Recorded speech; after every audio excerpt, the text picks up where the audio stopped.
Olá a todos e bem-vindos de volta para mais um vídeo de hoje. No vídeo de hoje temos algumas coisas para discutir. Tivemos um relatório do CPI e os resultados da Oracle serão divulgados após o fechamento do mercado. E também temos mais alguns comentários e discussões sobre o apocalipse do SaaS, e o outro lado da moeda, que é, claro, a IA, a construção dos data centers. Foi cancelado, etc, etc. E então vamos falar sobre tudo isso no vídeo de hoje. Vamos começar com o relatório de inflação. Aqui estão os números gerais, todos os itens. Você pode ver aqui um total de 4,2% que veio conforme o esperado, mas é a maior leitura, acredito, desde 2023.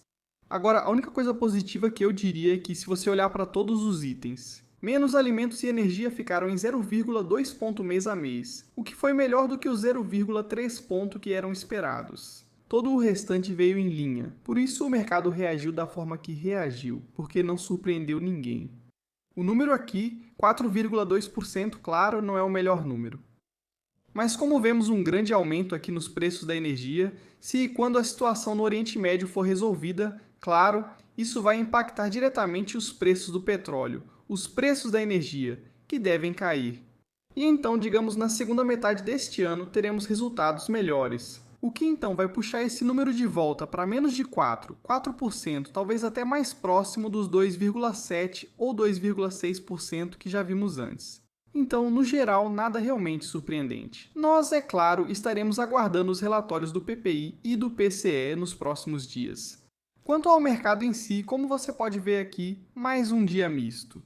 Nvidia caiu 2,5%, Google caiu, 2Meta caiu mais, 1,3%. Temos até a Broadcom que caiu mais, 3,5%, Micron, 3AMD, quase 4%. Então, novamente aqui, a mesma coisa.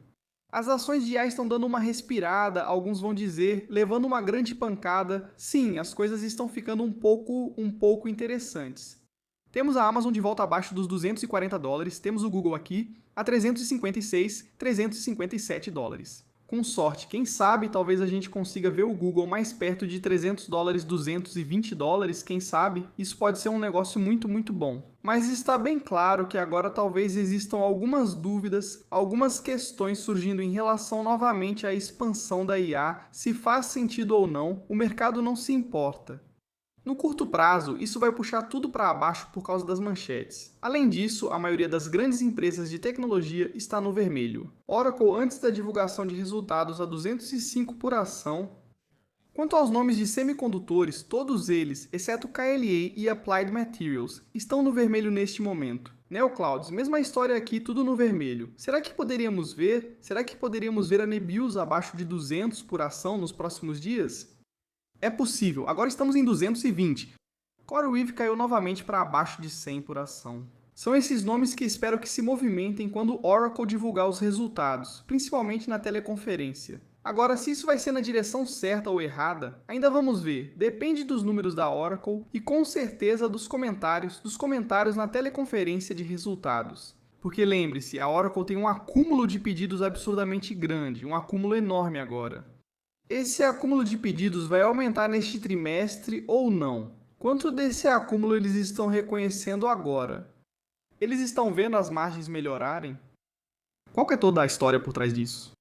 Algum aspecto positivo, claro, vai haver um vento favorável para esse tipo de empresa, especialmente com a Oracle. Lembre-se que o Capex aumentou bastante e o fluxo de caixa livre foi jogado pela janela. Então, eles não têm escolha a não ser mostrar isso para o mercado. Certo? Estamos começando a reconhecer grandes partes daquele enorme backlog, e na verdade vemos a margem melhorar. Esse é o melhor cenário. O pior provavelmente são os atrasos, já que eles não podem se dar ao luxo de atrasar. Oracle é uma empresa enorme, mas uma empresa enorme com uma quantidade insana de dívida e sem fluxo de caixa livre no momento, o que não é uma boa combinação. Portanto, para o bem deles e talvez de toda a narrativa, deveríamos ver grande crescimento na receita de IA e nuvem, expansão, reconhecimento do backlog e talvez alguns comentários positivos sobre as margens, isso seria o ideal. Quanto às ações de fintech, muitos deles estão no vermelho. Então a Fiserv voltou para 16 por ação, a Shift 4 continua caindo aqui, com uma queda de 4%. Temos a Robinhood, que subiu 6,2% hoje, até mesmo a local subiu 1,1% em relação à Robinhood. Recebemos alguns bons números, algumas boas métricas mensais da empresa, então isso já é uma coisa boa, especialmente nos mercados de previsão. E a Copa do Mundo nem começou ainda. Alguns números muito bons da atualização mensal da Robinhood. Agora, antes de continuar com a IA de sempre, talvez aquele artigo assustador por aí, o apocalipse dos SaaS. Alguns desses nomes, como a Adobe e especialmente a Duolingo, começaram a ganhar destaque entre as empresas SaaS. Acho que há um grande investidor envolvido. Afirmou que o apocalipse dos SaaS acabou, e que talvez esse termo nem devesse ter sido usado. Porque quero dizer, como já discutimos anteriormente, muitas dessas grandes empresas de software criaram ecossistemas. Agora sim, algumas empresas que são só uma funcionalidade serão desbancadas. Afinal, se você é apenas uma funcionalidade, qual é seu valor agregado? Se posso criar isso por menos e mais rápido, então você está acabado. Mas quando você tem um ecossistema, quando você tem vários produtos que precisam funcionar bem juntos, eu não acho que você consiga simplesmente usar prompts para criar a mesma coisa. Não só isso, você tem que manter tudo isso. Imagina você achando que pode criar um Salesforce só no improviso. Ok, você mantém os 1000 clientes que o Salesforce tem? Provavelmente não, né? Provavelmente não. Você garante que tudo está seguro? Você atualiza tudo? Não acho que quem programa no improviso vá fazer isso agora. Boas empresas de software, com muito fluxo de caixa livre, super lucrativas, podem investir no próprio negócio. Eles veem a ameaça na frente deles, não estão parados, e se estiverem, então tudo bem. Aí você está simplesmente abrindo espaço para a disrupção. Mas quando você vê isso, o que você faz? Você usa seu dinheiro, já que é extremamente lucrativo, e investe no negócio, investe em IA, investe naquilo que o mercado acha que vai te desbancar.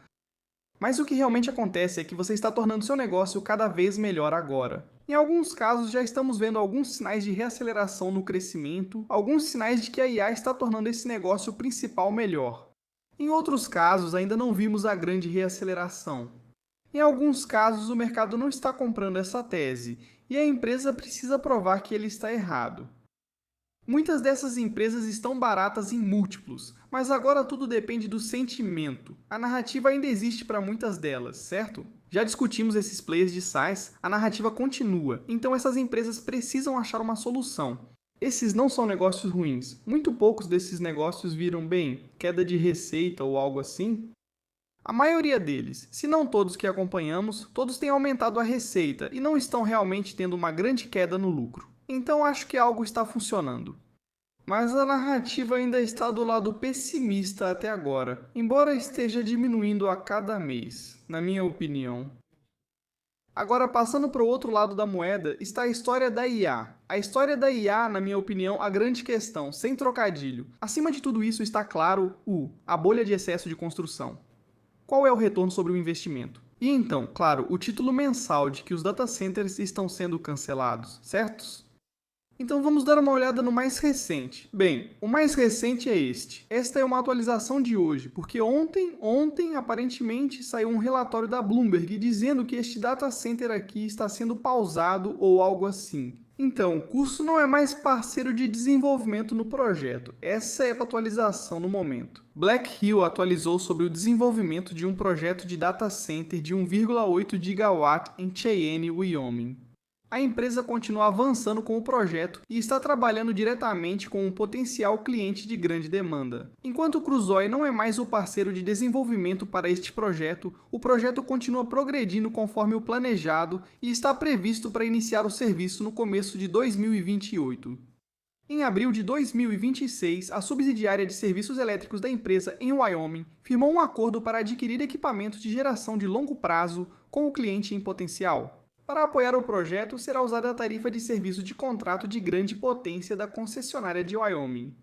Até agora, o cliente forneceu mais de 200 milhões de dólares em contribuições reembolsáveis para apoiar os pagamentos por etapas e garantir os equipamentos de geração. Além disso, a empresa firmou seu acordo de subestação com o cliente de grande demanda e protocolou um CPCN para uma subestação para apoiar o projeto em janeiro de 2026. Então, este relatório basicamente refuta a notícia de ontem da Crusoe, que afirmava que o cliente havia solicitado a pausa no desenvolvimento. E a gente já viu isso várias vezes, certo? Todo mundo fica repetindo essas manchetes negativas o tempo todo. Ou metade das construções de data centers estão sendo pausadas ou canceladas, e por aí vai. Enquanto isso, surgem novos modelos da Anthropic, como o mais recente que foi lançado, onde aparentemente ele consome tokens no café da manhã, almoço e jantar. E você ouve a empresa dizer que não tem capacidade suficiente para suportar a demanda. E não é só a Anthropic, é o Google, é a OpenAI, qualquer uma delas, certo? Todas essas empresas, inclusive a Nebius, disseram o mesmo. A Nebius teve um ótimo evento. Recentemente todas repetiram a mesma coisa. Olha, se tivéssemos mais capacidade seria ótimo, mas no momento não é o caso. Então sim, talvez em alguns lugares, alguns dos data centers são pausados, mas isso não significa que a empresa de repente tenha capacidade demais. Não, não é isso. Provavelmente indica que estão focando em outro lugar. Acho que vimos essas manchetes da Microsoft há cerca de um ano, quando a própria empresa declarou publicamente: isso não é verdade. Estamos apenas priorizando certos locais no momento. E veja, eu acho que algumas empresas não vão ter o retorno sobre o investimento que imaginavam? Sim, claro. Mas acho que nesse mercado é só olhar todas as empresas construindo essa infraestrutura. Eu acredito fortemente que eles têm algumas das pessoas mais inteligentes do setor dizendo para eles: olha, precisamos de mais capacidade, precisamos construir desse jeito, precisamos construir daquele jeito. E se eles estão dizendo isso, então eu não acho que alguém que escreve manchetes saiba mais do que essas pessoas, certo? Eu não acho que eles sejam mais inteligentes do que quem trabalha na Meta, Amazon, Google, OpenAI, Anthropic e assim por diante, ou Jensen, certo? Eu não acho que seja o caso. Os números são insanos, talvez seja por isso que as pessoas estão surtando, porque os números que estamos vendo são expansões de trilhões de dólares. Os números são insanos. Mas lembre-se, quando a Apple atingiu $1 trilhão em valor de mercado, eu sei que não é uma comparação exata, mas quando a Apple chegou a $1 trilhão em valor de mercado, as pessoas surtaram. É surreal. Depois a Apple alcançou 2 e 3 trilhões. Depois, outra empresa atingiu 1 trilhão, outra 2 ou 3 trilhões, e assim sucessivamente. As pessoas se impressionam com números grandes. Mas eventualmente você se acostuma com isso porque faz sentido. A expansão, na minha opinião, vai fazer sentido. Caso contrário, essas empresas não vão queimar centenas de bilhões de dólares de bom grado. Agora, falando sobre a Oracle, já que eles vão divulgar os resultados em breve, vamos ver o que o mercado está esperando. O mercado espera pouco mais de 19 bilhões de dólares em receita, um lucro por ação em torno de 1,96. Como você pode ver com o fluxo de caixa livre? Bem, o fluxo de caixa livre vai ser negativo, em 3,3 bilhões de dólares. Então vamos olhar para o EBITDA por enquanto. Por enquanto estamos olhando para 10,59 bilhões de dólares, mas novamente aqui com a Oracle eu acho que é mais sobre o backlog. Talvez o backlog tenha aumentado ainda mais, certo? Isso é o que vimos antes, crescimento de 10% e 12% ano a ano, 552 bilhões de dólares. Podemos alcançar 600 bilhões de dólares. Acho que isso agradaria o mercado. E aí vamos ter que ouvir sobre o reconhecimento de receita a partir desse RPO. Acho que vai ser interessante, é só pela narrativa. Só pela narrativa, não sei quantas pessoas têm posição em Oracle. Eu sei que muitos estão, claro, na Nebius, na CoreWeave, na Iron, na AMD, na Nvidia, etc, etc. Com a Oracle, comente o que acha que vai acontecer. Faremos uma transmissão ao vivo e no dia seguinte, uma análise completa. Então, no geral, é isso por hoje no vídeo de hoje. Já disse antes e repito, eu acho que esse é um mercado movido por manchetes. Também é um mercado para quem sabe escolher ações, o que para mim é muito bom. Então é isso que eu tinha para vocês no vídeo de hoje. Me diga o que você acha aí nos comentários abaixo e a gente se vê no próximo vídeo. Tchau!